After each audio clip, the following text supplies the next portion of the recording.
तुझ्या जोडीदाराच्या दीर्घायुष्यासाठी तू देवाकडे मनोभावे प्रार्थना कर. पूर्ण श्रद्धेने ही पूजा कर. तुझं देव नक्की ऐकेल.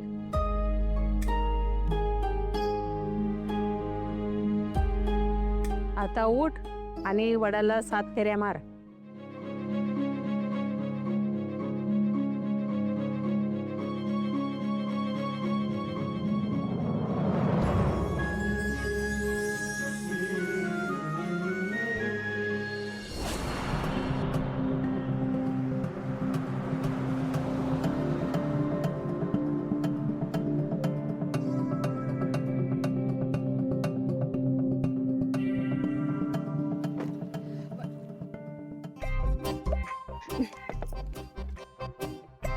काय दामिनी? वहिनी ऐका ना, मी ना पटकन पुढे होते. मला ना कधी एकदा पूजा करेन आणि घरी जाऊन जेवेन असं झालंय. मला खूप भूक लागली. तुम्ही पाठवून या. हा जा.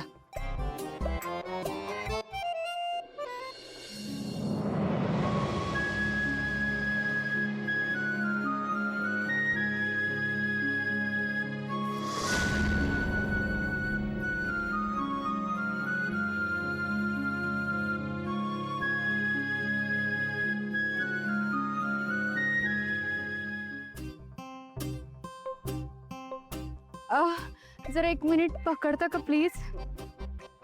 काय ना, मला माझ्या मंगळसूत्राचं फारच ओझं झालंय हो. बघा ना, आमचे हे जरा हौशीच आहेत ना, ते ना मी नको नको नको म्हणत असताना सुद्धा असं नवनवीन दागिने देतच असतात प्रत्येक सणाला. हे पण आता नवीनच केलंय त्यांनी. 1 तोळ्याचं आहे. चांगलं 4-5 लाखाचं असेल हो. मी म्हणत होते नको कशाला नको कशाला, घे म्हणून पाठीच लागले. छान आहे ना? द्या आता. आता आपण एक काम करूया, पटकन पूज.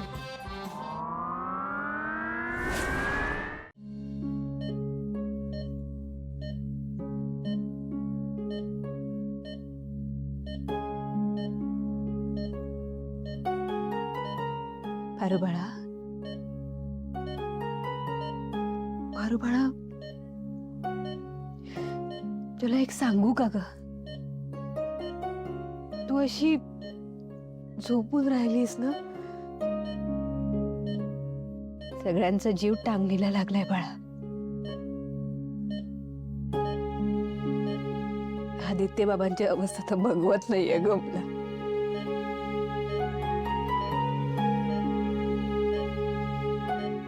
अरे बाळा, तू कायम दुसऱ्यांचाच विचार केलास का? पारू, तू कायम ना दुसऱ्यांचाच विचार करत आलीस. स्वतःचा कधीच विचार केला नाहीस. फक्त किर्लोस्कर घराण्याचा विचार करत आलीस. अरे बाळा, अगं तुझ्यासाठी अख्खं किर्लोस्कर कुटुंब दुःखात आहे अगं. आता वाटत नाहीये तुला माया त्यांच्याबद्दल? सांग ना ग बाळा, नाही वाटत आहे का माया तुला? उठ ना ग बाळा. हे माझ्या राजा, उठ ना ग. कर बाळा, उठ ना ग. नाही बघवत आहे ग मला.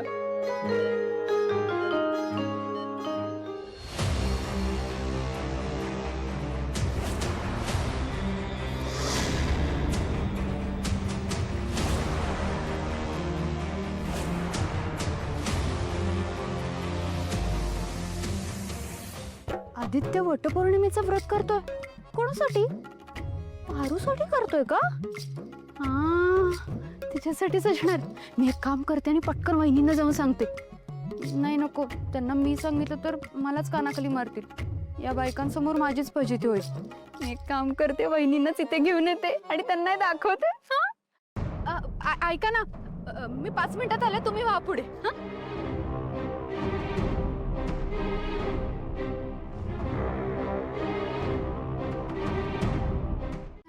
नाही वहिनी, मी पूजा केली नाही. उलट तिथे जे बघितलं ना, त्यांनी माझी भूकच मेली. तुम्ही पण चला, तुमची पण भूक मरेल कायमची. दामिनी, हे बघ, पारू आजारी असल्यामुळे मी ऑलरेडी टेन्शनमध्ये आहे. त्यात तुझे हे मूर्खासारखे चाळे नकोयत मला. वहिनी, मी जे बघितलंय ना ते पारू बद्दलच आहे. काय आहे आपला आदित्य ना, तो तिकडे असं वडाला फेरा मारत होता. मला वाटतं आपल्या लाडक्या पारूसाठीच मारत असणार. दामिनी, मूर्खासारखं काय बोलतेस? मुक्याने तुला काही सुधरत नाहीये का? आदित्य तिकडे हॉस्पिटलमध्ये बसलाय. तो कशाला येईल इकडे वडाची पूजा करायला? मला माहिती होतं तुम्ही ना सतत मलाच खोटं ठरवता हो. पण आता मी फक्त तोंडाने बोलत नाहीये. या माझ्या मोठ्या 2 डोळ्यांनी मी बघितलंय. मी सांगतेय ना तुम्हाला, तुम्ही माझ्यासोबत चला आणि तुमच्या 2 डोळ्यांनी बघा.